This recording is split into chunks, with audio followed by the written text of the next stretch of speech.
E hoje no domingão, possivelmente estou postando no domingo isso, estamos aqui com o nosso quadro respondendo os inscritos.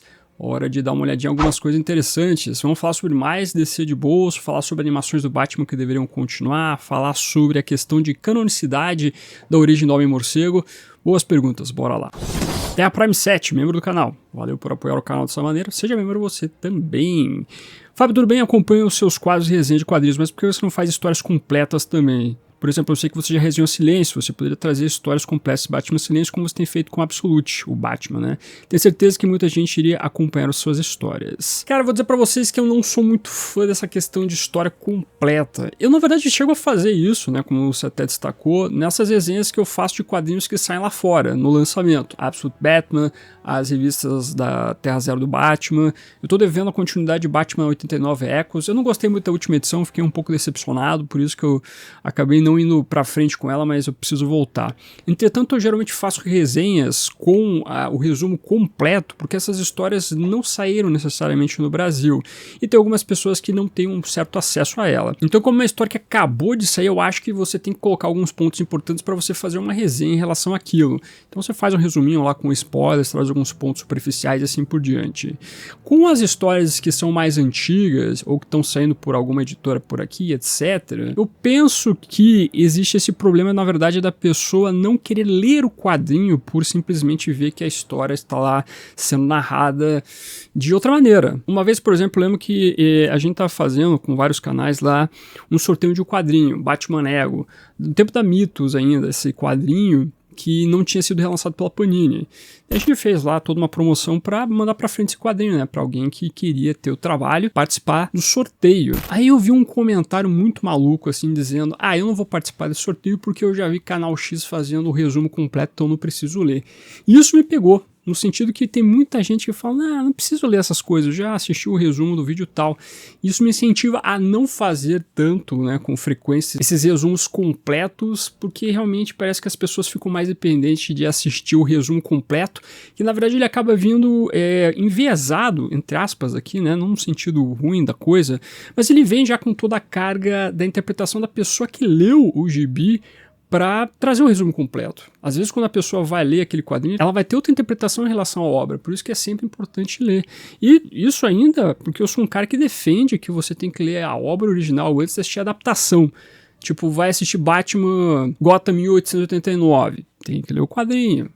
Vai assistir Batman até contra o Capuz Vermelho, que eu acredito que a animação é bem melhor que o quadrinho, eu acho que vale a pena você ler também o gibi. Mas o resumo ou a história completa talvez seja uma boa maneira de alavancar o canal, né? Porque as pessoas procuram muito isso.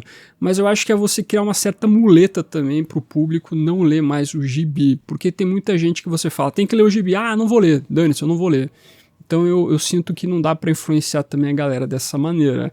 Mas é aquela coisa, tem pessoas que não tem como ler o quadrinho, não necessariamente só através da compra do gibi, mas tem gente que tem algum tipo de deficiência que acaba não conseguindo ler o quadrinho. Tudo bem, eu entendo, mas tem muita gente que acaba tendo a tal da preguiça e não vai atrás, que isso é um problema. Por isso que eu não sou muito adepto a esse tipo de vídeo. E assim, fica até aqui o destaque. Eu não sou contrário também aos outros canais que fazem. Eu acho que também cada qual é livre para seguir o seu caminho. Por mais que eu já destaquei aqui também que mesmo a galera que produz esse tipo de conteúdo sempre incentiva o pessoal a ler o gibi. Mas basicamente esses seriam os motivos pelos quais eu não faço muito esse lance de história completa. Superman 2301. Qual a versão animada do Batman, tirando a do DCAU, merece um retorno ao X-Men 97? Para mim seria The Batman ou Batman, Os Bravos e Destemidos. Para mim existem duas animações que deveriam continuar, que elas não tiveram uma finalização necessariamente. Primeiro, A Sombra do Batman, aquela animação em 3D, que tem gente que reclama, né, que fala que não gosta muito do visual. É uma animação que tinha alguns problemas. Eu lembro que a Gotham dessa animação era meio vazia, assim, não tinha muita gente. Não sei se era um pouco mais difícil animar, mas é um trabalho que ele teve uma primeira temporada que começou mais ou menos, de repente o Cartoon Network começou a esconder os episódios, aí lançou por lançar só e acabou cancelando. Mas é uma animação que começa de uma maneira estranha lá, com o Professor Porco e etc, mas que vai melhorando com o passar dos episódios. Eu achei ela bem legal. É uma coisa que tenta sair um pouco fora da caixinha, não tem coringa, tava se criando toda uma trama envolvendo o Harvey Dent como duas caras. A segunda temporada iria trazer os Renegados.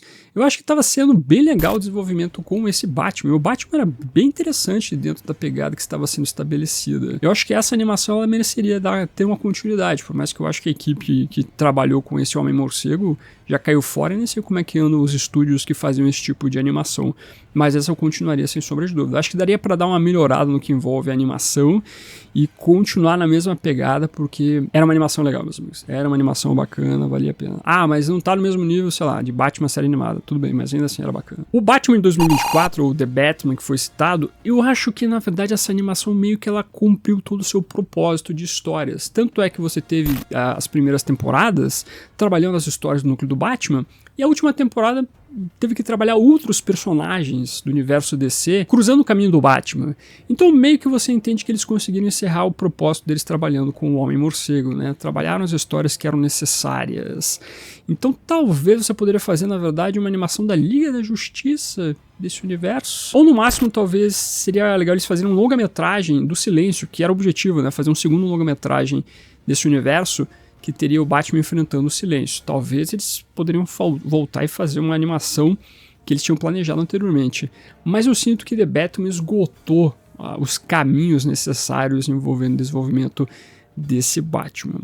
Agora, outra animação que eu acho que mereceria continuar, porque essa também foi encerrada meio que abruptamente, é o Batman do Futuro. Ele teve, claro, alguns finais no que envolve o universo das animações da Liga da Justiça com a própria animação da Liga da Justiça, né? Mas eu acredito que esse personagem ainda daria muito pano pra manga. Ele poderia fazer vários desenvolvimentos interessantes, poderia construir muito mais o personagem, até para chegar naquilo que a gente vê sendo o epílogo na animação da Liga da Justiça. Eu acho que até que o Bruce Timm falou que o Batman no Futuro serviu como uma lição sobre a construção de temporadas das animações, onde você não deixa nada em aberto, deixa ganchos para o futuro, porque você pode sempre ter o perigo de ter um cancelamento naquela temporada que você está trabalhando todo o projeto, né, o personagem. E por isso que você vê nas outras animações posteriores uma coisa se encerrando, né, o arco se encerrando em uma temporada. Mas eu acho que o Batman Eternal McGuinness mereceria uma continuidade, explorar muito mais seus vilões, explorar novos vilões, trabalhar muito mais essa figura. Eu acho que seria um personagem muito propenso a isso, porque você tem inclusive quadrinhos que estabeleceram muito mais coisas posteriormente envolvendo o Terry. Então tem muito pano pra manga pro personagem. Então eu iria nesses dois, A Sombra do Batman e Batman do Futuro. Eduardo Borges, Batman 1 ainda é canônico? Olha, eu entendo essa dúvida do Eduardo, porque a gente sabe que tá complicado esse negócio de cronologia no universo DC, quando você tem cada autor trabalhando à sua maneira no que envolve a origem do Batman. E você tem origens que são tanto quanto conflitantes, que é basicamente Batman 1 e Batman 0, né? Nós tínhamos lá, desde o tempo do Tom King, estabelecendo que Batman 1 é a origem do personagem. Eu acredito que o James Tynion DeFord também colocou nas suas obras que o ano 1 é a referência como o começo do Batman. E meio que tava, né, indo por esse caminho, a galera tava levando em consideração, é o ano 1, pronto.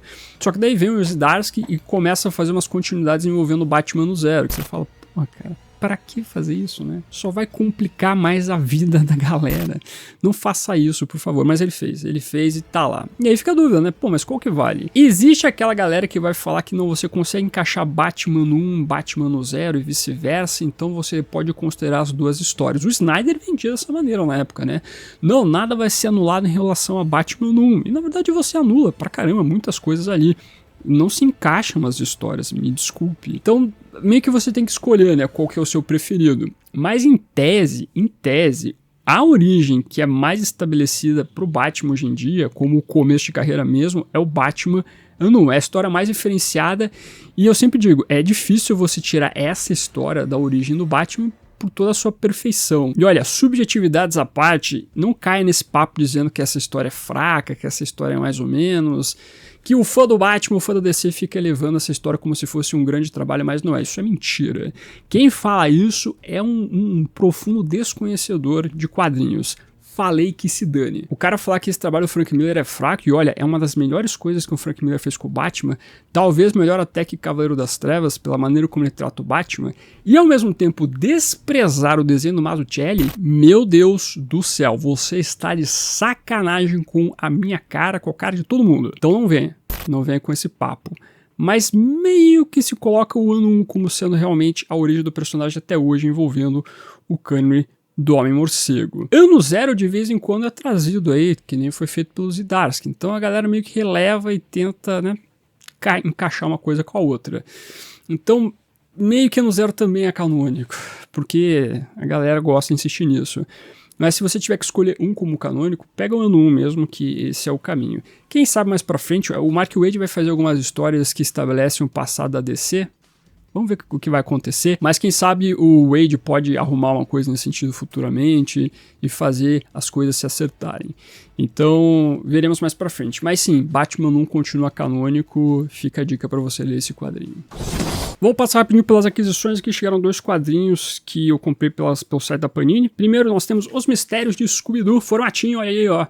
Aquele formatinho que mostra então, essas histórias um pouco mais leves do crossover do Homem-Morcego com a galerinha lá da Hanna-Barbera, né? E são divertidinhos esses crossovers. Esse aqui já são quadrinhos um pouco mais avançados porque tem histórias anteriores, conforme eu tinha destacado nos meus vídeos de checklist da Panini. Mas enfim, tá lá, vamos dar uma lida nesse trabalho. E além do mais, chegou aqui mais uma edição da saga da Liga da Justiça. Temos aqui, inclusive, esse aqui é a última edição, acho que é, né? Eu acho que depois começa a 3ª temporada da saga da Liga. Posso estar enganado, mas enfim, inclusive tem ruptura da equipe, não sei mais o que, né? Eu preciso me atualizar das leituras aqui no canal, inclusive da saga da Liga. Futuramente eu vou fazer isso. Mas tá lá, meus amigos, mais algumas aquisições aqui. Essa semana deve chegar mais quadrinhos legais do Batman. Enfim, veremos aí, né? E aproveitando fazendo aquele jabazinho, você pode apoiar o projeto da Caverna do Morcego fazendo suas compras através dos links comissionados que estão aqui na descrição do vídeo. Tem Amazon, loja da Panini, Magazine Luiza, Comics Signature, várias lojas para você dar uma olhadinha. Inclusive entre os grupos de descontos do canal, onde todo dia eu tô publicando alguns descontinhos para vocês. Show de bola? Então se você for fazer suas compras nessas lojas citadas ou em qualquer outra loja da internet de qualquer tipo de produto, use nos links que estão aparecendo na sua tela, que dessa maneira você me ajuda a manter esse projeto de Batman ativo. E muito obrigado, sempre lembrando, você não paga nada mais usando esses links. Guilherme Crow, que história do Batman você gostaria de ler no formato Pocket? Olha, o Guilherme Crow, que é o gerente editorial lá da Panini, perguntou no Instagram aí, abraço pro Guilherme. Vou fazer então aqui, né, umas indicações que eu acho que poderiam aparecer nessa coleçãozinha que tá fazendo sucesso. Inclusive dá uma olhadinha no meu vídeo que eu falei sobre o sucesso da coleção DC de bolso, DC Compact, nos Estados Unidos e no Brasil. Bom, vamos lá. Primeira história que eu acredito que a editora Panini já tá, né, pensando em lançar esse ano, né, no mais tardar ano que vem, mas que acredito que já tá no radar, já deve estar elaborando. Eu até publicaria essa história em setembro, no mês do Batman, que é Batman 1. Esse aí eu já falei algumas vezes, vou retornar aqui com a indicação que eu preciso. É minha obrigação, sempre que for possível, indicar Batman 1 de alguma maneira. E olha, eu acredito que essa história deve vir no mesmo patamar de Batman Piada Mortal no sentido do preço, até porque não é um encadenado grande e com certeza vai fazer o mesmo sucesso na questão de vendas, tal qual é a Piada Mortal, que está sempre nos mais vendidos da Amazon. A Panini já está trazendo a reimpressão da Piada Mortal também no formato Pocket. Vai fazer sucesso. A galera tava reclamando no passado que, pô, só tem a edição absoluta para comprar de Batman 1, eu quero uma versão mais tranquila, que caiba no meu bolso. Batman 1, sempre que lança, faz sucesso. E na versão Pocket, olha, vai fazer um sucesso estrondoso, não tenha dúvida disso. Então essa é a primeira dica que tem que ser dada, não tenha dúvida. Agora, já que a gente falou sobre a Piada Mortal, sobre o Coringa, seria legal lançar também aquela história do Coringa do Libermerro e do Azarelo, que é só Coringa mesmo. Que é uma trama que ela saiu bem no período ali de Cavaleiro das Trevas, que a galera achou que não, será que Cavaleiro das Trevas se baseou nessa história para fazer o Coringa lá com aquelas cicatrizes, ou vice-versa, meio que não tem uma influência de uma coisa com a outra. Mas é uma história que ela traz um Coringa mais pé no chão. É meio estranho a gente ver o Coringa sendo libertado do asilo Arkham normalmente, né, como é que ele conseguiu fazer isso, mas tudo bem. Só que eu acho que é uma história competente de trabalhar o personagem. Vale pelos desenhos, mas eu acredito que o Azarelo também faz um trabalho legal com a história. Eu lembro que geralmente quando saía a Batman Piada Mortal, naquele encadenado capa dura pela própria Panini, eles lançavam junto também esse do Coringa. Então eu acho que encaixaria também no formato Pocket pra galera dar uma coincidinha nessa história, que já faz um tempinho que não é relançada. Agora, saindo um pouco aqui dos convencionais do Batman, sabe outra história que seria legal, que não é necessariamente do Homem-Morcego? Batwoman.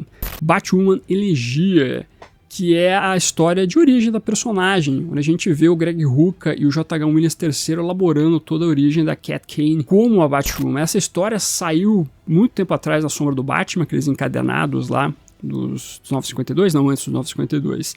Aí você teve um encadenado em capa dura mesmo, que reunia várias histórias. Dentre elas nós tínhamos essa origem da Batwoman. Mas essa trama acaba mostrando várias coisas, o confronto com a Alice, que é uma personagem importante para as tramas da Batwoman, mas também mostra a origem dela. Uma origem que é bem legal, e eu acho que ela é bem respeitosa, que é a figura do Batman. A nossa protagonista se inspirando no Batman, passando por toda uma transformação para chegar naquilo que ela é. Eu acho muito interessante a construção dessa personagem. Então, como é um quadrinho que faz tempo que não sai no Brasil, e é uma grande história, eu acho que mereceria sair nesse formato pocket, sem sombra de dúvida. Outra história que eu acho que se encaixa bastante nesse formatinho, entre aspas, é o Batman Terra 1.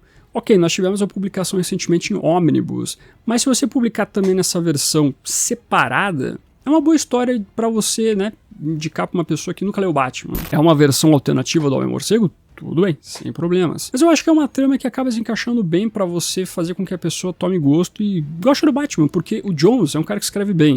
Eu não gosto muito dos enredos que ele trabalha o Batman na Terra Zero, mas é um cara que sabe construir bem o que é o Homem-Morcego.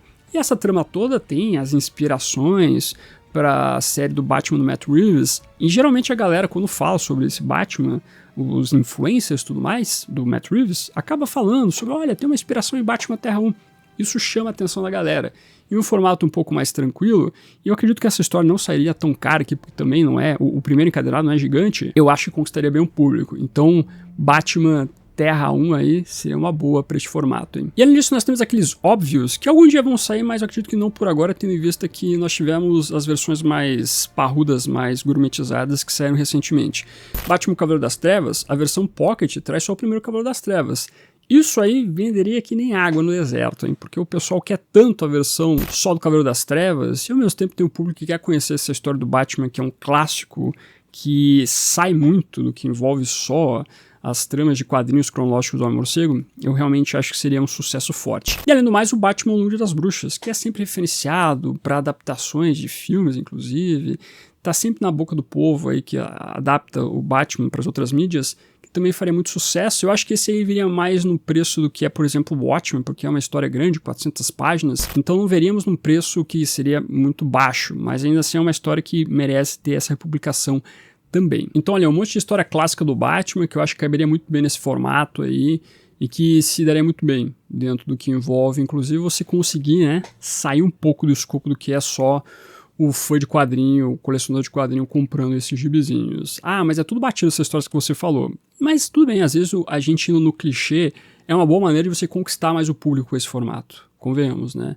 Acho que talvez eu só saia um pouco da caixinha com Batwoman, mas o restante também são histórias que merecem esse formato para que outras pessoas possam conhecer. Eu tô dizendo, em Batman 1, acho que o Cavaleiro das Trevas também são duas histórias que, ó, nossa, saindo um precinho camarada ali, vai dar muito certo. Vai dar muito certo. E olha que, na verdade, eu me baseei muito nas coleções que estão saindo lá fora, da DC, da própria Panini Itália, tem também naquela editora que está em falência lá, que é a ECC, mas eu tentei me basear naquilo que já, inclusive, tem lá fora, para já ficar um pouco mais fácil para o editor, inclusive, aí, né? Pro Guilherme, ó. Veja só, já pensando nesse aspecto também. Prometo que eu faço outro vídeo saindo muito mais da caixinha envolvendo histórias do Batman para esse formato, que daí demanda um pouquinho mais de, né, parte do editorial trabalhar em cima, porque são formatos que não vão estar disponíveis pelas outras editoras, mas futuramente eu faço isso. Mas para você, qual outro clássico aí que você já viu em formato Pocket que deveria também chegar no Brasil? Comente aqui embaixo, quero saber tudo de vocês. Sempre lembrando, todo dia tem vídeo aqui no canal, por isso eu vou dedicar 2 videozinhos para você assistir. Comentei o Absolute Bane, hein? Temos a revelação desse personagem. Ficou legal, não ficou legal? Dá uma olhadinha nas minhas considerações. Além do mais, como eu sugeri, dá uma olhadinha então no meu vídeo que eu falei sobre a coleção DC de bolso, ou DC Compact dos Estados Unidos. Tá fazendo sucesso lá fora, meus amigos. Dá uma olhadinha nos detalhes lá. Agradecendo, como sempre, os membros do canal, o pessoal que está aparecendo aqui embaixo. Muito obrigado por ajudar a financiar esse projeto. Não esqueça de curtir esse vídeo e se inscreva no canal se você é novo ou nova, que é o melhor lugar para você ficar muito bem informado sobre o universo do Batman. Isso foi ficando por aqui.